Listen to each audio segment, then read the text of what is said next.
I pray so. I am trying to remain hopeful. I'm trying to remain optimistic. But if nothing else, this has left a solid mark on 2020. And I think George Floyd, in life, if this was his purpose and vision, it has come into fruition, it's being manifest. And people can say what they want to say about how he lived his life or whatever, but at the end of the day, he started a phenomenal global movement that talked about racial injustice. Minister Morrison, as we're, I think, about to go to the service getting underway, just a quick message from you, if you will, about people struggling during this time. There are moments of hope. There are moments of despair. What do you tell to people that need something, especially from a man of faith like yourself? Right. My words is people just remember we're in a marathon and not a sprint. Take time to just do some self-care, do some reflection, to just breathe. Let's not get exhausted in this race, and let's just get all the way until the end and pass the baton on to the next generation so this change can continue. I want to ask you about the fact that this has been going on for a long time, for generations, and black men in particular have felt that law enforcement treats them differently. And I'm not just talking about George Floyd and being shot, how he was killed, but I'm talking about just everyday encounters with law enforcement when you are a black man. When I drive down the road, if I'm pulled over, I feel uncomfortable. I know I'm going to have to show my registration and license, and I'm probably going to get a ticket if I've been speeding. Right. As a black man, how is that experience different for you? I appreciate you acknowledging that. Thank you. It is drastically different for me. Despite what the law says about what we do not have to do when pulled over, we do not have to roll our window down, we do not have to get out of the car. It's totally different for a black man because we have such a fear of being shot. We have a fear of being thrown to the ground. We try to obey, and it still backfires. And we've seen that time and time again. We have seen black men literally murdered by police on Facebook Live, and still there's been no change. So yes, driving while black in America is terrifying, and we want to be in a position we can trust law enforcement, but unfortunately now we cannot. This is not the season for that. It has never been the season for that if you're black. And prayerfully, as a result of all of this, that begins to change, and we can dismantle that system that racially profiles black men. Minister Morrison, what you said just now is something that you and the black community have always known. Do you think now, because of what has happened, that are you noticing a shift in that white America is now understanding that and seeing that and realizing that if they hadn't before? Right. I am definitely seeing a shift, but I hope the shift is coming from a sincere space and not because the protest happened in white communities. Mm-hmm. I hope that it's coming so they really see the injustice and understand the pain we have been dealing with, and not because their stores or their neighborhoods have been the victim of riots and looting, and really not even at the hands of the black community. So I just know that many times people will wake up and speak out when their stuff is damaged or their money is lost, but this needs to come from a sincere space where they really are trying to get invested for the human issue and not just the financial. As the man who oversees the youth ministry at Church One in Long Beach, we've heard about black families and the talk that they have to have with their sons. Can you explain that to people who've never heard that term? Yeah, definitely. It's continual. Within black households, we have to raise our sons differently than a white young man. You have to raise our sons. Don't walk down the street with your hoodie on. Make sure that you have a receipt when you leave the store so you won't be stealing. Don't walk in groups because they may consider you a gang, even though you guys all have skateboards or whatever. So the way we have to talk to our young men like they're still property, like they're still owned. Make sure you're looking at the police officer in the eye. Don't disrupt law enforcement. But we've seen time and time again that is not the same for young white men. Young white men get away with way much more. The severity of their punishment is way less than young black men. And we have to let our young black men know you're not on the same playing field. The game home. So you have to follow the guidebook of being black, which is so unfair and is such a disservice, and that is not equality. And as the minister who oversees the youth, how do you speak to them in a way that doesn't make them walk into life with resentment about this, that allows them to walk with their heads held high and to continue to move forward? Right, and that is very difficult. It's very difficult because, despite, their relationship with God, their relationship with Christ, they're still black. So I have to come from a spiritual and a practical perspective, letting them know, yes, God does cover you, God does have you. However, what is going on out in the streets, what is happening in the land may not be in favor of you. And that can be very confusing for teenagers to comprehend. So I just have to make myself available for questions on a continual basis. And Minister Morrison, we've heard from protesters, and many have said my generation wasn't able to accomplish it, but this next generation will. The fact that you are a pastor to the youth, to young people at your church, and we've seen so many of these protests with people in their teens and 20s, what is their view of the future? And is it different than the older generation?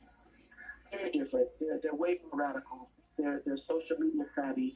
They know how to express themselves. They know how to use technology to get messaging out. You got to think about it. What happened to George Floyd really is only at this level because it was socially visible. It's been going on for centuries, that black men have been dying at the hands of law enforcement. But thanks to social media, thanks to even cell phones and all that, so the youth today, they know how to use technology in their favor. So a lot of stuff that used to go unnoticed or undercover is now being exposed. Again, this is not new to the black community. We're not shocked. We're angered. So the white community may be like, wow, I never knew this was happening. But this is our normal. This is nothing new for us. And we're tired of funerals like this. And as we move forward, that one of the questions that we have heard is, should the police be defunded? Now, I think some people have taken that to mean completely take all the money away from the police department and do away with police. Others have said, no, what that means is take some of the money that goes to policing and put it toward other things that can be helpful to the community. I wonder what it means to you, and what are some of the things that you think should happen moving forward? Well, I think a lot of the money is mismanaged, and I think that we need to start investing back in black communities. We need to start investing back into resources that will provide youth an opportunity to do things differently. We have a school system that's damaged. We have no youth centers. Us don't have all of the things the youth need to just express that energy that they have. And if we begin to allocate our money to make sure that our kids have a chance to be better, to do better, to get educated, and to work their way out of certain systems, we'll see a change. But if we're pouring all the money into a system that is literally killing us, we're never going to see any kind of advancement. And talk about that a little further as far as the kids that you work with in your ministry and what life is like for them as kids. Like you mentioned, schools that are not up to par. They're not where they should be. Money being taken from certain things that will help kids thrive. Talk a little bit more about that. I mean, we got to think about, we're dealing with young people. And young people, they're going to get in trouble. They're going to do young things. Think about what you did as a teenager or how you lived for 10 years. Everything you did was not on the up and up, But right now, these kids feel like if they make any kind of mistake, it can lead to either death or jail. There's no room for error. But they also don't have any alternatives. Where can they go to just have fun safely? Yeah.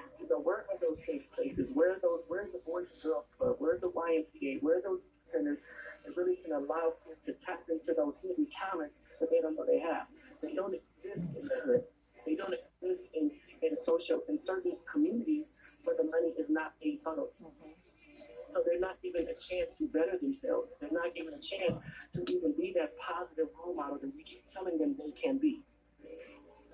When you have conversations with police, and I'm assuming you've had some of those, and you tell me if that's true or not, but What is the response that you get back when you talk about some of these things with police or other leaders about, look, these are things that are obvious. We need green space for people, for young people in particular. We need better schools. All those things you articulated, what do people say back to you? Normally what I hear from law enforcement, well, for one, I talk about these kind of incidents that happened to George Floyd. It's always, you don't know the whole story. You didn't see the whole tape. You don't know what happened before. It's kind of that's just something. Now, there are also some police officers I've spoken to that are completely outraged. They are like, this is not how we work. This is not how we operate. Then when I talk about what's in the community, to make this better, what can we build in our community? It always goes to the money. It always goes to how state allocated funds are not reaching areas and how their hands are tied. The system, I think the system is a lot larger than the police department. The system goes up, and we have to begin to dismantle all of it and then rebuild it. Unfortunately, we have people that still look at Black people as not even a full man. It's a put out there. We need to rewrite so much of history that has made us less than. And I think until we begin to have these real conversations that are going to be uncomfortable and that are also going to get into the pockets of some of these financial leaders, we're not going to see change. Do you think moving forward that we are going to be able to have, I love that you said real conversation, because I do think we're living in a time where,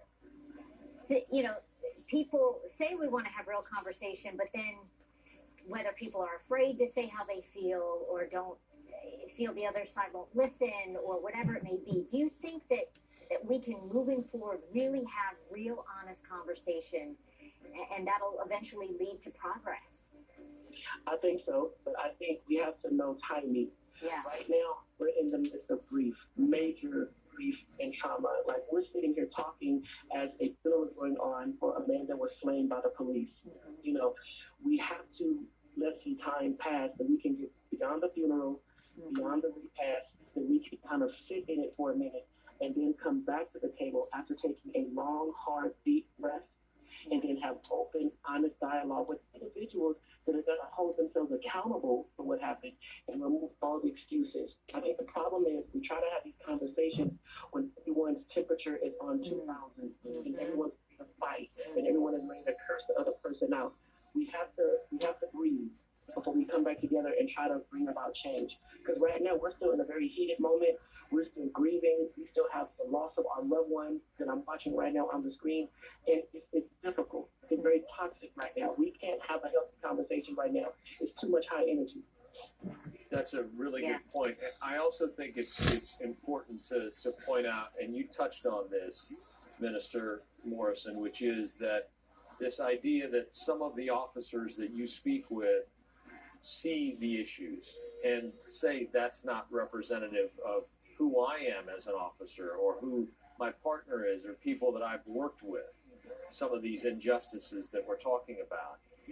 And there are good people in the police department. And I think we need to move forward acknowledging those people. And I see generationally, I was talking to someone at the LAPD last week about this, who I've been to the LAPD Academy where they bring officers once after they put in their first year of service. These are young officers. They bring them back and they work on community service projects as we watch the casket being closed now for George Floyd. They talk about, I've met these young people who've become officers out of a sense of duty, many of them, most of them, at least amongst these that I met. And how do we acknowledge them and make sure they're part of the conversation and make sure that we don't paint an entire class of people, police officers and law enforcement, as bad? Right. And again, it's all about timing. Well, right now, if you try to introduce that conversation, it will not be received well.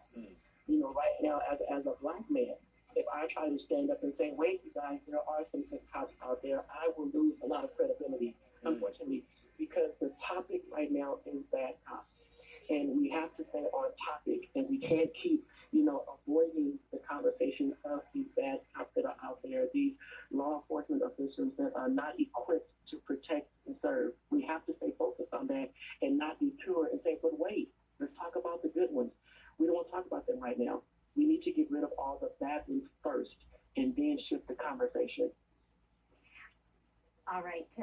Minister Morrison. We so appreciate your time. Thank you so much for being with us this morning from Church One of Long Beach. We appreciate it. God bless. Been a wonderful conversation. Thank you, Minister Morrison. Dante Morrison from Church One in Long Beach. All right, we're going to go ahead and listen in here. Fountain of Praise Church in Houston, celebration of life for George Floyd. Times like these, we need an anchor. Be very sure that your anchor holds and grips the solid rock. Pastor Wright, we want to bring greetings to everyone who is within the sanctuary walls as well as those who are watching via stream or in some platform today. I'm reminded of the psalmist family. The psalmist wrote these words in a time of trouble, and he said, "This poor man called out, and the Lord heard him, and he saved him out of all of his troubles. The angel of the Lord encamps around those who fear him, and he delivers him." And then this word is what helps me and blesses me in such a manner that I can never move out of my pain without remembering this, that the Lord is close to the brokenhearted, and he saves those who are crushed in spirit. Psalms 34, 6, 7, and 18 from the NIV will give you hope. To the Floyd family and to all that are here, to our members, Sharita Tate McGee, to all of the people, to the clergy and the leaders of faith in our community who are here, who are dignitaries who are here, and our elected officials, and to everyone who has taken time to join us by stream. We are all connected. This is a moment of connectivity. This is a moment by which God has gathered people all around the world to connect us around the life of the brother George Perry Floyd. Now listen, today there's a few things that we want to encourage you to expect. Can we help you today? First, we do ask you to keep your mask on within the sanctuary. We thank God for that. If anyone is in distress, you can stop into or raise your hand. Our ushers will be watching to make sure that we can assist you. But in the tradition of the African American church, this will be a homegoing celebration. Come on, I want to say it again. This will be a homegoing celebration of Brother George Floyd's life. Now, you know what that means. That means foot stomping, toe tapping, shouting, hallelujah, praising God. Amen. Because we are celebrating his life.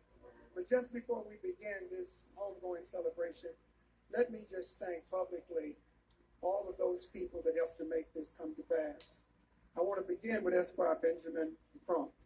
Thank you for watching out over this family. In times of devastation, someone has to stand up and take the lead.